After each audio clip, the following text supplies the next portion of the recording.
നമസ്കാരം, nation news ലൈവിലേക്ക് സ്വാഗതം. ഒരു നേതാവ് അധികാരത്തിലായിരുന്നപ്പോൾ അധികാരം ഉപയോഗിച്ചില്ല, പക്ഷെ ജനങ്ങളോട് ചേർന്ന് നിന്ന് അവരുടെ വേദന കേട്ടു.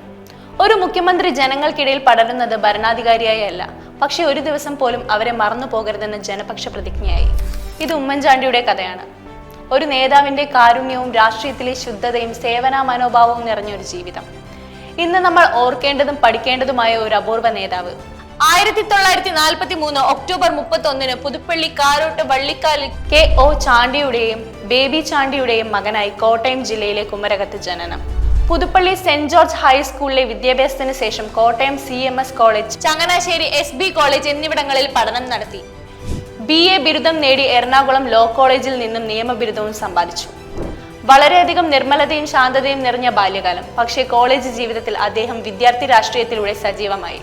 കേരളത്തിലെ മികച്ച സംഘാടകനായിരുന്ന മുതിർന്ന കോൺഗ്രസ് നേതാവും മുൻ മുഖ്യമന്ത്രിയുമായിരുന്നു ഉമ്മൻചാണ്ടി. പാർട്ടിയിലും സർക്കാരിലും ഉണ്ടാവുന്ന പ്രശ്നങ്ങൾ അതിവേഗം തീർപ്പുണ്ടാക്കുക എന്നത് അദ്ദേഹത്തിന്റെ രീതിയായിരുന്നു. സ്കൂളിൽ പഠിക്കുമ്പോഴേ കോൺഗ്രസിന്റെ വിദ്യാർത്ഥി സംഘടനയായ KSUവിലൂടെയാണ് രാഷ്ട്രീയത്തിലെത്തിയത്. പുതുപ്പള്ളി സെന്റ് ജോർജ് ഹൈസ്കൂളിലെ KSU യൂണിറ്റ് പ്രസിഡന്റ് മുതൽ കേരളത്തിന്റെ മുഖ്യമന്ത്രി സ്ഥാനം വരെ എത്തി നിൽക്കുന്നത് ഉമ്മൻചാണ്ടിയുടെ രാഷ്ട്രീയ ജീവിതം. 1970 വെറും 27-ാം വയസ്സിൽ പുതുപ്പള്ളി മണ്ഡലത്തിൽ നിന്ന് കേരള നിയമസഭയിലേക്ക് തിരഞ്ഞെടുക്കപ്പെട്ടു. ഇതോടെ ആരംഭിച്ചു ഒരു ചരിത്രപരമായ ജേണി. അടുത്ത 53 വർഷം പുതുപ്പള്ളി മണ്ഡലത്തിൽ നിന്നുള്ള അഭിമാന പ്രതിനിധിയായി തുടർച്ചയായി വിജയിച്ച ഏക നേതാവ്. 1980-കളിൽ കേരളത്തിലെ കോൺഗ്രസ് പാർട്ടിയിൽ ആന്റണി വിഭാഗം A ഗ്രൂപ്പ് രൂപീകരിച്ചപ്പോൾ ഉമ്മൻചാണ്ടി നിയമസഭാ കക്ഷി നേതാവായി. 1982-ൽ അദ്ദേഹം ഐക്യജനാധിപത്യ മുന്നണിയുടെ കൺവീനറായി. 2004-ൽ AK ആന്റണി മുഖ്യമന്ത്രി പദം രാജിവെച്ചപ്പോൾ ഉമ്മൻചാണ്ടി ആദ്യമായി കേരളത്തിലെ മുഖ്യമന്ത്രിയായി തിരഞ്ഞെടുക്കപ്പെട്ടു. 2006-ലെ നിയമസഭാ തെരഞ്ഞെടുപ്പിൽ UDF തോൽക്കുന്നതുവരെ അദ്ദേഹം മുഖ്യമന്ത്രിയായി തുടർന്നു. VS അച്യുതാനന്ദൻ മുഖ്യമന്ത്രിയായിരുന്ന 2006-ലെ 12-ാം കേരള നിയമസഭയിൽ പ്രതിപക്ഷ നേതാവായിരുന്നു ഉമ്മൻചാണ്ടി.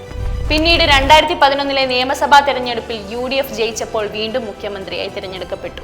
2 MLA-മാരുടെ മാത്രം പിന്തുണയോടെ അധികാരത്തിലേറിയ അദ്ദേഹം 2016-ൽ 5 വർഷം കാലാവധി പൂർത്തിയാക്കി. ഈ കാലഘട്ടത്തിൽ അദ്ദേഹത്തിന്റെ ജനമൈത്രി പാർപ്പിടം, മാസ് കോൺടാക്ട് പ്രോഗ്രാം, കാർഷിക ഭവനം, കാർഷിക പെൻഷൻ, വിദ്യാഭ്യാസ പരിഷ്കാരങ്ങൾ തുടങ്ങി ഒട്ടനവധി ജനപക്ഷ പദ്ധതി നടപ്പിലാക്കി. കേരള സംസ്ഥാനത്തെ ഒരു മന്ത്രി എന്ന നിലയിൽ കേരളത്തിന്റെ വികസനത്തിൽ ഉമ്മൻചാണ്ടി വലിയ പങ്ക് വഹിച്ചിട്ടുണ്ട്. 1991-ൽ ധനകാര്യ വകുപ്പ് മന്ത്രിയായിരിക്കെ അവതരിപ്പിച്ച ബഡ്ജറ്റ് കേരള വികസനത്തിലെ നാഴികക്കല്ലാണ്. ഓരോ ജില്ലയിൽ സ്വയം എത്തി ജനങ്ങളോട് നേരിൽ പ്രതികരിച്ചു. ഒരു മുഖ്യമന്ത്രി എന്ന് അതിജീവിക്കാൻ വേണ്ടി ആയിരുന്നില്ല, അദ്ദേഹത്തിന് ജനങ്ങളോട് ചേർന്ന് ജീവിക്കാനാണ്. ഉമ്മൻചാണ്ടിയെ ദിവസത്തിലെ 20 മണിക്കൂർ പ്രവർത്തിക്കുന്ന നേതാവ് എന്ന് കുറെ മാധ്യമങ്ങൾ വിശേഷിപ്പിച്ചു. അദ്ദേഹം ആളുകളെ കേൾക്കാൻ എപ്പോഴും തയ്യാറായിരുന്നു. അദ്ദേഹം ഓഫീസിൽ ഇരുന്നില്ലെങ്കിൽ ജനങ്ങൾക്കിടയിലായിരിക്കും.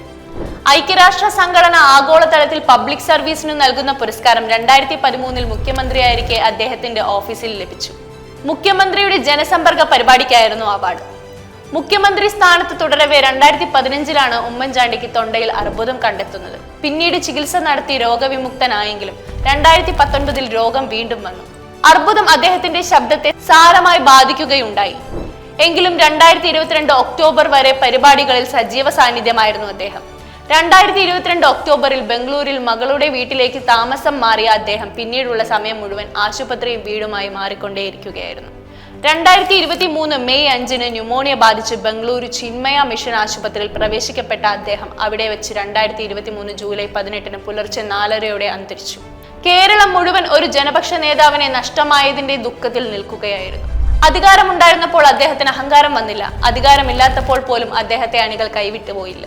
രാഷ്ട്രീയത്തിൽ യഥാർത്ഥമാർന്ന ഒരു പിതൃത്വം അദ്ദേഹത്തിനുണ്ടായിരുന്നു.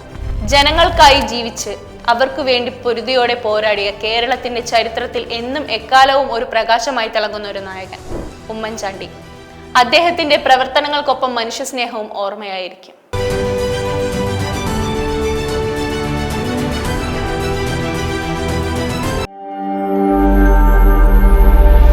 നാഷൻ ന്യൂസ് ലൈവ്, സത്യം, ചരിത്രം, വർത്തമാനം.